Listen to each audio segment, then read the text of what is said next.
അമൃത് Veni hair elixir presents daily news സായാഹ്ന വാർത്തകൾ powered by Pulimoottil silks KSFE.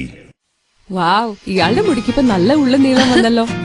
എന്റെ മുടി നോക്ക്. നീ നിന്റെ വൈറ്റമിൻ ഡി ലെവൽസ് ഒന്ന് ചെക്ക് ചെയ്യ്. വൈറ്റമിൻ ഡിയുടെയും ഈസ്ട്രോജന്റെയും കുറവാണ് മിക്ക ലേഡീസിന്റെയും ഹെയർ പ്രോബ്ലംസിന് പ്രധാന കാരണം. സ്ത്രീകളുടെ മുടി വളർച്ചയ്ക്കും ശക്തിക്കും അത്യാവശ്യമായ വൈറ്റമിൻ ഡിയാലും ഹെർബൽ ഈസ്ട്രോജനാലും സമ്പുഷ്ടമായ ആദ്യത്തെ hair elixir Amrit Veni hair elixir for women.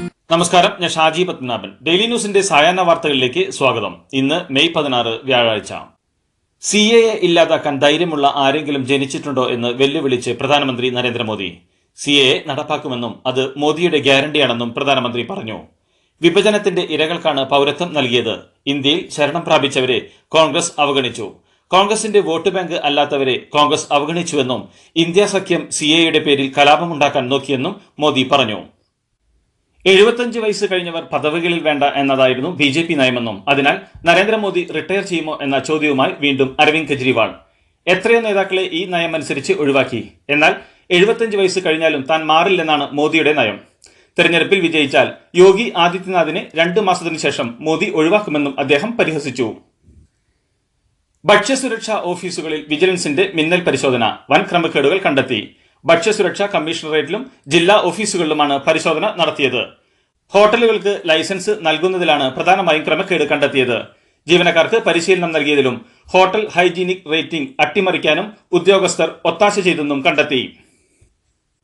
Lok Sabha seat വിഭജന ചർച്ചയുടെ സമയത്ത് CPM രാജ്യസഭാ സീറ്റ് ഉറപ്പു നൽകിയതാണെന്നും അന്ന് കത്ത് കൊടുത്തിരുന്നുവെന്നും RJD സംസ്ഥാന സെക്രട്ടറി ജനറൽ വർഗീസ് ജോർജ്.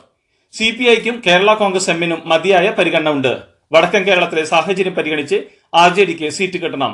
RJDക്ക് രാജ്യസഭാ സീറ്റ് ഇല്ലാതെ മുന്നോട്ടു പോകാനാകില്ലെന്നും അടുത്ത LDF യോഗത്തിൽ ആവശ്യം ഉന്നയിക്കുമെന്നും വർഗീസ് ജോർജ് പറഞ്ഞു. പന്തീരങ്കാവിൽ ഭർതൃവീട്ടിൽ നവവധുവിന് ക്രൂരമർദ്ദനമേറ്റതിൽ സർക്കാരിനോട് റിപ്പോർട്ട് തേടിയെന്നും റിപ്പോർട്ട് കിട്ടിയ ശേഷം തുടർ നടപടി സ്വീകരിക്കുമെന്നും ഗവർണർ ആരിഫ് മുഹമ്മദ് ഖാൻ. ഇത്തരം സംഭവങ്ങൾ സമൂഹത്തിനാകെ നാണക്കേടാണെന്നും ഗവർണർ പറഞ്ഞു. പന്തീരങ്കാവിൽ ഭർതൃവീട്ടിൽ നവവധുവിന് ക്രൂരമർദ്ദനമേറ്റ കേസ് ആദ്യം അന്വേഷിച്ച ഇൻസ്പെക്ടർക്ക് വീഴ്ച പറ്റി എന്ന കണ്ടെത്തലിന് തൊട്ടുപിറകെയാണ് രാജ്ഭവന്റെ ഇടപെടൽ. പന്തീരങ്കാവ് ഗാർഹിക പീഡന കേസുമായി ബന്ധപ്പെട്ട് മകൻ ചെയ്ത തെറ്റിന് മാപ്പ് ചോദിച്ച് അമ്മ ഉഷ. സംഭവിച്ചതിൽ വിഷമമുണ്ടെന്നും രാഹുൽ രാജ്യം വിട്ടതായി അറിയില്ലെന്നും അവർ പറഞ്ഞു. പ്രതി രാഹുൽ ബംഗളൂരുവിൽ ഒളിവിൽ കഴിയുകയാണെന്നാണ് സംശയം. പ്രതിക്കായി തെരച്ചിൽ തുടരുകയാണെന്ന് പോലീസ് പറയുന്നു. ഇന്ന് രാവിലെ രാഹുലിന്റെ വീട്ടിലെത്തിയ പോലീസ് ഇവിടത്തെ CCTV ദൃശ്യങ്ങൾ ശേഖരിച്ചു. പണ്ട് മുത്തശ്ശിയുടെ കല്യാണക്കഥ കേട്ട മുതലെയുള്ള ആഗ്രഹമാണ് അന്നത്തെ മുത്തശ്ശിയെ പോലെ എന്റെ കല്യാണത്തിന് എടുത്തൊരുങ്ങണമെന്ന്.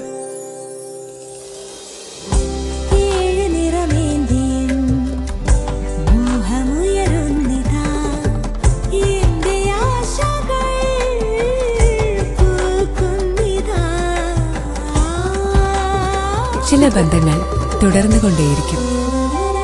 Celebrating 100 years of Pulimoottil silks. Kozhikode medical കോളേജിൽ കൈയിലെ 6ാം വിരൽ നീക്കം ചെയ്യാനുള്ള ശസ്ത്രക്രിയയ്ക്കെത്തിയ കുട്ടിയുടെ നാവിൽ ശസ്ത്രക്രിയ നടത്തിയെന്ന് പരാതി. സംഭവത്തിൽ ശസ്ത്രക്രിയ നടത്തിയ ഡോക്ടർ മാപ്പ് പറഞ്ഞുവെന്നും കുടുംബം പറയുന്നു. പിന്നീട് മറ്റൊരു ശസ്ത്രക്രിയയിലൂടെ 6ാം വിരൽ നീക്കം ചെയ്യുകയായിരുന്നു. എന്നാൽ കുട്ടിയുടെ നാവിനും തടസ്സം ഉണ്ടായിരുന്നതായി മെഡിക്കൽ കോളേജ് സൂപ്രണ്ട് വിശദീകരിച്ചു. എന്താണ് സംഭവിച്ചതെന്ന് പരിശോധിക്കുമെന്നും സൂപ്രണ്ട് വ്യക്തമാക്കി. TTEമാർക്ക് നേരെ വീണ്ടും ആക്രമണം. ബാംഗ്ലൂരു കന്യാകുമാരി എക്സ്പ്രസ് ട്രെയിൻ വടക്കാഞ്ചേരി എത്തിയപ്പോഴാണ് ആക്രമണം ഉണ്ടായത്. സംഭവത്തിൽ കൊല്ലം സ്വദേശി അശ്വിൻ, പൊന്നാനി സ്വദേശി ആഷിഖ് എന്നിവരെ റെയിൽവേ പോലീസ് പിടികൂടി. യുവാക്കളിൽ നിന്ന് RPF കഞ്ചാവും പിടിച്ചെടുത്തു. TTEമാരായ UP സ്വദേശി മനോജ് വർമ്മ, തിരുവനന്തപുരം സ്വദേശി ഷമ്മി രാജ് എന്നിവർക്ക് നേരെയായിരുന്നു ആക്രമണം. ഒമാനിൽ മരിച്ച പ്രവാസി മലയാളി നമ്പി രാജേഷിന്റെ മൃതദേഹം തിരുവനന്തപുരത്ത് എത്തിച്ചു. രാജേഷിനെ ജോലിസ്ഥലത്ത് കുഴഞ്ഞു വീണതിനെ തുടർന്ന് ആശുപത്രിയിൽ പ്രവേശിപ്പിച്ചിരുന്നു. പിന്നാലെ ഒമാനിലേക്ക് പുറപ്പെടാൻ ഭാര്യ അമൃത 2 തവണ വിമാന ടിക്കറ്റ് എടുത്തെങ്കിലും എയർ ഇന്ത്യ എക്സ്പ്രസ് വിമാന ജീവനക്കാരുടെ സമരത്തെ തുടർന്ന് യാത്ര മുടങ്ങിയിരുന്നു. ഇതിനിടയിൽ മെയ് 13 രാജേഷ് ഒമാനിൽ വെച്ച് മരിച്ചു. ഇതേ തുടർന്ന് ഇന്ന് രാവിലെ എത്തിയ മൃതദേഹവുമായി എയർ ഇന്ത്യ ഓഫീസിന് മുന്നിൽ ബന്ധുക്കൾ പ്രതിഷേധിച്ചതിനെ തുടർന്ന് സംസ്കാര ചടങ്ങുകൾക്ക് ശേഷം എയർ ഇന്ത്യ എക്സ്പ്രസ് അധികൃതരുമായി ചർച്ച നടത്തുമെന്ന ധാരണയിൽ കുടുംബം സമരം അവസാനിപ്പിക്കുകയായിരുന്നു. തുടർന്ന് നമ്പി രാജേഷിന്റെ മൃതദേഹം കരമനയിലെ വീട്ടിലെത്തിച്ചു. വീട്ടിലെ പൊതുദർശനത്തിനു ശേഷം കുടുംബം നമ്പി രാജേഷിന് യാത്രാമൊഴിയേകി. ശാന്തി കവാടത്തിലായിരുന്നു സംസ്കാരം. കൊച്ചി പനമ്പള്ളി നഗറിൽ നവജാത ശിശുവിനെ അമ്മ കൊലപ്പെടുത്തിയ സംഭവത്തിൽ യുവതിയുടെ പരാതിയിൽ തൃശൂർ സ്വദേശി ഷെഫീഖിനെതിരെ പോലീസ് കേസെടുത്തു. വിവാഹ വാഗ്ദാനം നൽകി പീഡിപ്പിച്ചു എന്ന പരാതിയിൽ എറണാകുളം സൗത്ത് പോലീസാണ് കേസെടുത്തത്. പീഡനം നടന്നത് തൃപ്പൂണിത്തറയിലായതിനാൽ കേസ് ഹിൽ പാലസ് പോലീസ് സ്റ്റേഷനിലേക്ക് കൈമാറും. ഈ മാസം 3-നാണ് പ്രസവിച്ച ഉടനെ കുഞ്ഞിനെ അമ്മ കൊലപ്പെടുത്തി ഫ്ളാറ്റിൽ നിന്നും റോഡിലേക്ക് വലിച്ചെറിഞ്ഞത്. കേരളത്തിലെ എല്ലാ ജില്ലകളിലെയും പ്രധാന നഗരങ്ങളിൽ ബസ് സ്റ്റേഷനുകളുള്ള KSRTCയുടെ വിവിധ ഡിപ്പോകളിൽ റെസ്റ്റോറന്റുകളും മിനി സൂപ്പർ മാർക്കറ്റുകളും പ്രവർത്തിപ്പിക്കുന്നതിനുള്ള താൽപര്യപത്രം ക്ഷണിച്ചു. ആദ്യഘട്ടത്തിൽ 14 സ്റ്റേഷനുകളിലാണ് KSRTC ഇത്തരത്തിൽ റെസ്റ്റോറന്റുകളും മിനി സൂപ്പർ മാർക്കറ്റുകളും ആരംഭിക്കുന്നതിനുള്ള സൗകര്യം ഒരുക്കുന്നത്. തമിഴ്നാട്ടിലെ കമ്പത്ത് കാറിനുള്ളിൽ 3 പേരെ മരിച്ച നിലയിൽ കണ്ടെത്തി. കോട്ടയം തുപ്പള്ളി കാഞ്ഞിരമൂട് സ്വദേശികളായ വാകത്താനത്ത് വാടകയ്ക്ക് താമസിക്കുന്ന ജോർജ് പി സ്കറിയ, ഭാര്യ മേഴ്സി, മകൻ അഖിൽ എന്നിവരാണ് മരിച്ചത്. ഇവരെ കഴിഞ്ഞ ദിവസം മുതൽ കാണാതാവുകയായിരുന്നു. വാകത്താനം പോലീസ് മിസ്സിംഗ് കേസും രജിസ്റ്റർ ചെയ്തിരുന്നു. സാമ്പത്തിക ബാധ്യതയെ തുടർന്ന് മൂവരും ആത്മഹത്യ ചെയ്തതാകാമെന്നാണ് പോലീസ് നിഗമനം. കേരളത്തിൽ ശനിയാഴ്ച മുതൽ അതിശക്തമായ മഴയ്ക്കുള്ള പുതുക്കിയ മഴ മുന്നറിയിപ്പ് പുറത്തിറക്കി കേന്ദ്ര കാലാവസ്ഥാ വകുപ്പ്.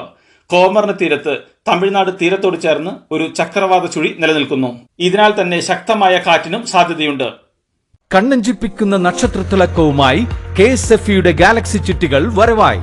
100% സുരക്ഷിതത്വവും മെഗാ ബമ്പർ നറുക്കെടുപ്പിലൂടെ ഭാഗ്യം കടാക്ഷിക്കുന്നവർക്ക് ബെൻസ് കാറും ലഭിക്കുന്നു. ഒപ്പം 17 ഇന്നോവ കാറുകളും 170 ഐഫോണുകളും. ഗാലക്സി ചിട്ടി, ഇനി ആഘോഷ ചിട്ടി.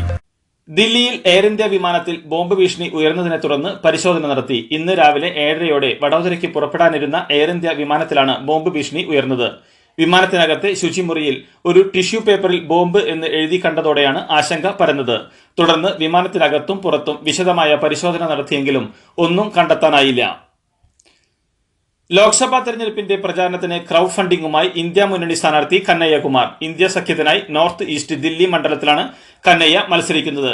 ജനാധിപത്യം സംരക്ഷിക്കാനായി ഇത് ജനങ്ങളുടെ പോരാട്ടമാണെന്നും അതിനാൽ ആളുകളുടെ പിന്തുണ അനിവാര്യമാണെന്നും കന്നയ്യ വീഡിയോ സന്ദേശത്തിൽ വ്യക്തമാക്കി.